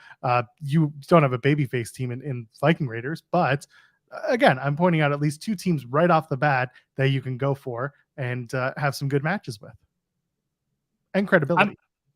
I'm with you that the Raw side feels a little bit stronger, but that's because they've just done a better job with Raw. You could put Jimmy and Solo on there for the SmackDown if you would like to do something like that. There's teams on SmackDown that just haven't done a great job of building them. Yes, but this is my concern with Judgment Day just going over there. And I'm not talking strictly tag title stuff. I'm talking about because if one of them goes, or if two of them, in this case with Priest and Balor, Dominic's probably going to be there and Rhea's probably going to be there. Dominic can say he got a visitor's pass and Rhea can do whatever the hell she wants because she's Rhea Ripley. But they're all probably going to be there. I just don't need to see more of them on SmackDown when they're already over there on Raw doing stuff. And you can feud them with whoever you want. I think Brawling Brutes can make some sense. Sheamus he always has some credibility. Butch he's got some credibility as well. And Ridge is fine. Street Profits, certainly with Lashley, are there. The tag team division isn't great on SmackDown. That's why you do have to build stuff. But my overall point is just, I don't want them on SmackDown really largely doing anything because I see enough of them on Raw. They've main evented every episode of Raw for about 3 months now. Like I don't need to see them now continued on SmackDown. This is why I think Sammy and Kevin could have been utilized better on SmackDown. They were too busy on Raw feuding with Judgment Day. Well, what if the Jey Uso moving to Raw comes with we're trading someone to SmackDown? Not that the draft is really ever, the brand split has ever really mattered in this iteration, but what if they do say that with Jey coming here, we had to send someone to SmackDown? Okay, who is it? Maybe that. Well, it can't be Sammy and KO because that's too big. That makes Raw look like idiots. So Cody's the only person it could be, but it's not going to be Cody either. Yeah, I don't know who it is, but it could be KO was sent over. They split up Sammy and KO again. SmackDown has the opportunity for the next, not this week, but beginning next week. They got John Cena for 7 weeks, and they did the John Cena stuff with LA Knight, and he gave LA Knight the big endorsement and everything. I thought that match was too long. They could have cut out a good portion of that, but it was a perfectly acceptable WWE match that just ran too long. But I don't think it's going to take away anything from LA Knight. I think people understand that LA Knight isn't the biggest in-ring guy in the world. And that's fine. As long as the reactions stay the same and you're protecting him enough in ring. And the fact that he remained as over as he did after like an 18-minute match, I think that was a good sign for him overall. But they got John Cena for the next 7 weeks, beginning next week. John Cena, one of the biggest stars of all time. You got to utilize him to get some other acts over during this run, especially when Roman is not there. So you watch the show. You watch the Grayson Waller effect segment. You heard the first words out of Cody's mouth when Grayson Waller finished his diatribe on Cody Rhodes. Yeah, ruled. Yeah. So it feels like they might pull the trigger on the Cody Rhodes and John Cena mini feud or respect feud or whatever it is, because for those who didn't watch, after Grayson Waller had finished basically talking about people don't finish their stories and basically running down the town and all that, Cody Rhodes just said, "That's a fine speech." And we were off to the races. So when that happened, I was like, oh no, we're probably going to do this. And there is an opportunity for John Cena to put people over. I wasn't super jazzed about him and Jimmy Uso like doing immediately a bloodline stuff, but I don't know how much that's going to play into things. And I do, again, I commend Jimmy Uso because he didn't look stupid out there with John Cena. Like it kind of worked, so I didn't hate it. But yeah, I don't want Cena to be immediately in the bloodline story that doesn't involve Roman right now, and won't happen while he's there.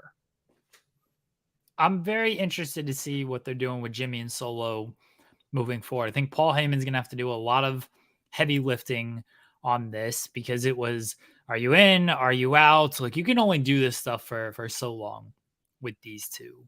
And you got to interact with other people because you can't. And they did with AJ Styles. But moving forward, you got to interact with other people on this. I don't know if that's going to lead to Roman returning at some point. If John Cena is going to, maybe we get a Solo and John Cena match and John Cena puts over Solo after all of this, which I think would be good for Solo and help establish him further, because I know it's been said that Solo is only lost twice. He lost to Jay and he lost to Cody. So you get a win. They've protected Solo very well. You get a win over John Cena at some point during this run. That's a big stamp for him. Maybe that's where stuff leads. I didn't like the Cena Jimmy stuff. It's much of an admitted fan of John Cena that I am. Like, okay, what are we doing here with Cena just laying him out and then Jimmy getting punked and everything? I think there is a story there of like Jimmy as sort of the weak link in all of this. And I don't know if that's where they're going with it. There's ways to tell this story. Again, I'm very curious the story they actually tell. And I hope it's not are you in, are you out type of things. And I think they can do better than that. Have they done Roman versus AJ yet? On this not during this run. No, that was, that made Roman after he won the title. That match against AJ, it was like Extreme Rules. Yeah, that was something. Yeah, after AJ won that random 5-way to get number 1 contendership. Yeah. AJ bumped his ass off for Roman, and people are like, "Oh shit, Roman is good," and he was good even back then. People just didn't want to believe it because they were just so sick of his push. But yeah, AJ just bumped his ass off for Roman. Well, that's certainly something you can do. I would like to see that, but I don't know when Roman's actually coming back to do this stuff. And you got Cena for 7 weeks. I imagine Cena will play a big part in things. I imagine Cena will play a big part in things and allow Roman to take this time off. Yeah, he'll probably be a big part of Fastlane as well, which is the next PLE. Let's shift real quick to Rollins and Nakamura, that main event match. Solid in ring. There was a lot of storytelling in terms of going after the back and Seth trying to do the talkie talk that I'm not big on Seth doing talkie talk in the middle of his matches, but it was fine here. And sitting Muda front row just to watch his boy lose felt a little weird. I kind of expected either a mist or something, maybe Seth trying to do the Muda lock and not, whatever it was. Match in the ring was fine. It was good. Finished. It was a long match, but after the cameras stopped rolling, apparently Nakamura attacked Seth. So there's a possibility that we're going to see that tonight. Why is this apparently? We saw the footage. I know. I'm saying it's probably going to turn into a thing. No, you said apparently Nakamura attacked Seth. Yes, apparently, in that it wasn't shown on the live broadcast. I get it was shown on socials, but not everyone has or watches the socials. So that's all I'm saying. Sean's here. Hello, Sean. Hello, Eggman.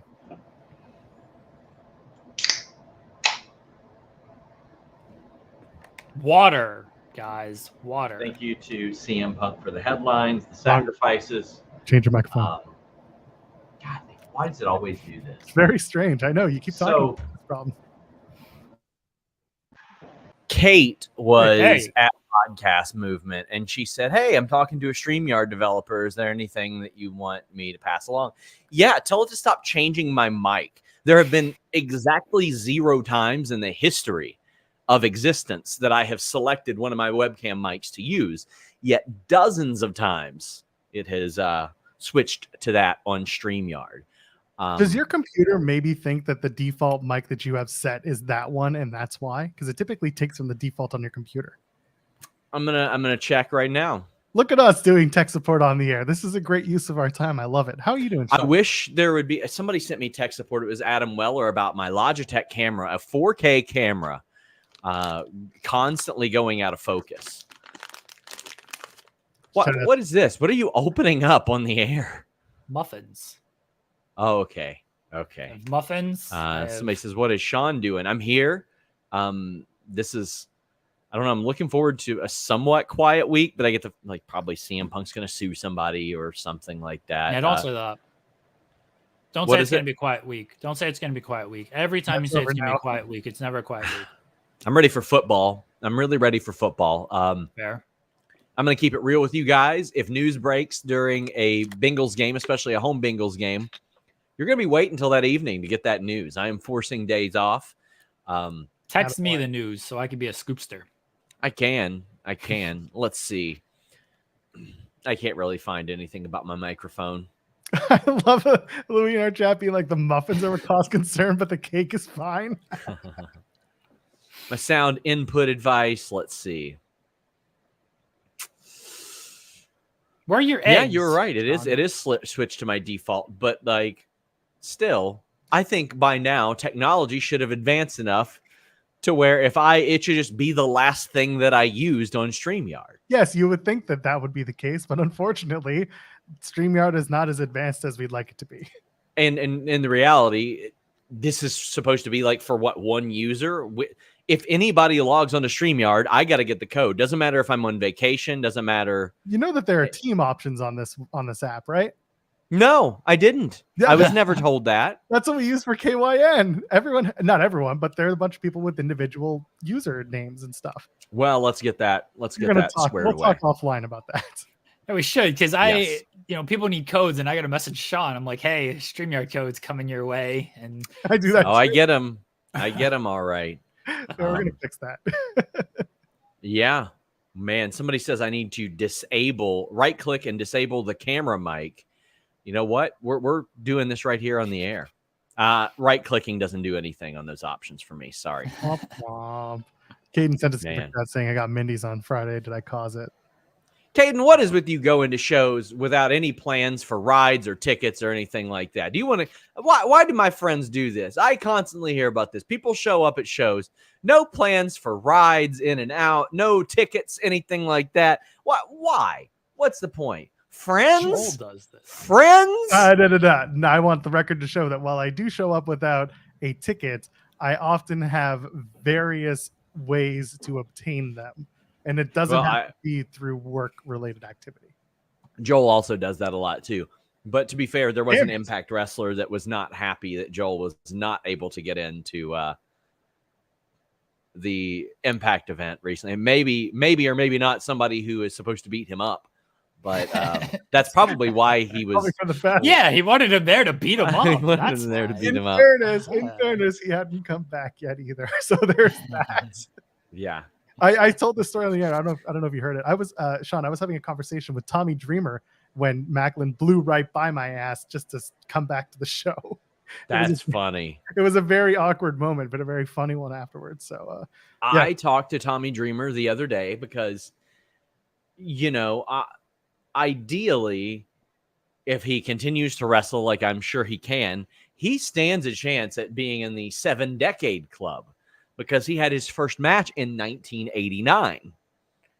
And so he's wrestled in 80s, 90s, 2000s, 10s, 20s. There's nothing that indicates to me that he won't be around until the 2040s. Well, he's like, what, 52? Well, it depends what happens this Friday at Impact Victory Road when he challenges for the Digital Media Championship against Kenny King. Yes, but he's 52 years old. He was 18 during his first match. And that is quite literally almost what you have to do to hit that 7-decade mark. But I think he could do it. You mean to tell me there's going to be battle royals in 2040 that somebody doesn't book him to appear in with the same polka dot pants that he's been wearing? It's going to be the ECW Legends Battle Royal, and he wins by default. It'll be him and Kid Cash. That's it. Swinger somehow will still make it. Swinger will make it. He'll be there. Well, it's been a wild weekend, guys, and I'm gonna have some more CM Punk news today. I'm sorry. It's about the WWE pitches and stuff like that, and the rumors that he wanted to go there, which were true. So best $5 in the business. Sean, what did I tell you weeks ago when you were talking about the drop off and stuff? I said, don't worry about it. This month, something dumb's going to happen on the 1st and the 5th. And what do you know? Yep. Well, I mean, the reality is I'd ideally always love to keep our subs above 8,000. I think that's a pretty good benchmark. I doubt they'll ever hit 10, 11,000. Last year was just the most insane year. And it's so funny because on the show last night, I said, this has been the most exhausting 2-week period of my career. And I feel like I said that 5 or 6 times since the beginning of 2021 with Cody, with Steve Austin returning, with the Mercedes stuff, with the Vince stuff, with, all that. And even dating back a couple of years, all the releases and all that stuff.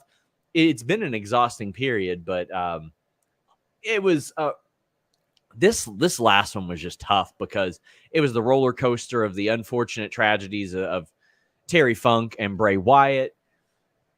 Then literally I was at the Undertaker show that night when the Bray thing happened. I went to London the next day. Those flights were long as hell. But then while I'm in London, the Punk thing breaks and then the suspensions, and there are 2 pay-per-views this weekend. This was exhausting, but wow, thank you all. MLW Eraser. What is it? MLW Erasure. Yes, MLW Erasure. I almost had a big story to report on them. Somebody almost not making it to the show, but Thank you guys. Shout out to Becca. When you show up on our show, you win your matches. That's how it goes. Indeed. That's Indeed. Right. Selena De La Renta is back. Right. That's good for her. Good for MLW. I'm hopping off here. I'll catch you guys later. Take care. Bye, Sean. There you go. That's the kind of content you get here on Overbooked and on our monthly Monday takeovers. Jeremy, I got a heart out because I got to go put my kid down for a nap. So let's get on out of here if you have any closing statements. Thanks, everybody, for tuning in to our dumbest show ever. Sorry that we have done this bit after, like Sean said, the busiest 2-week stretch. I think Sean is very behind the scenes getting news and everything. I'm very, not that anybody reads the bylines, but I'm very in front of the scenes with all the news work and stuff that I do. I'm sorry that I'm ruining your heart out, Joel, because I'm going to speak a lot and say nice things. I apologize for that. But I appreciate everybody who sent kind messages and acknowledges all the work that I've done for this week, because I was covering 2 shows on Saturday with Collision and all the Punk stuff. I covered MLW and AEW yesterday as well, and then all the fallout with the press conference and everything. It was a very long weekend, coming off of a very long weekend. Just coming off of a very long week in general. So I appreciate everybody who reached out and said kind things. And shout out to my wife, as always, for allowing me to do all this while she handles the important stuff in my life. Flaccid penises, everybody. Shout out to the GOAT, Brian Danielson. We are on Fightful Overbooked every single Monday, Wednesday, Friday from 10 to 12. FightfulOverbooked.com. We do this show there. We try to have a good time. We try to do fun and something different. It is very much becoming like cement. It's very hard. Cement. Please don't make it sound like cement. Cement. We eat tree semen on this show. I'm tired. I'm old. I work with fucking children. Tired of just working with these kids. They just wanted me to keep working with these fucking kids. By the way, this was not our dumbest show ever. The dumbest show ever was absolutely the Joel episode. We got blasted in comments for that one. Anyway, they can go fuck themselves. We'll be back Wednesday, 10 a.m. Eastern on Fightful Overbook. Go join us there. YouTube.com/Fightful Overbook. Subscribe to the channel. Until then, I'm Matt Troll Pearl, JOELPEARL. Ladies and gentlemen, friends beyond the binary. We will see you in the next one. Cheers.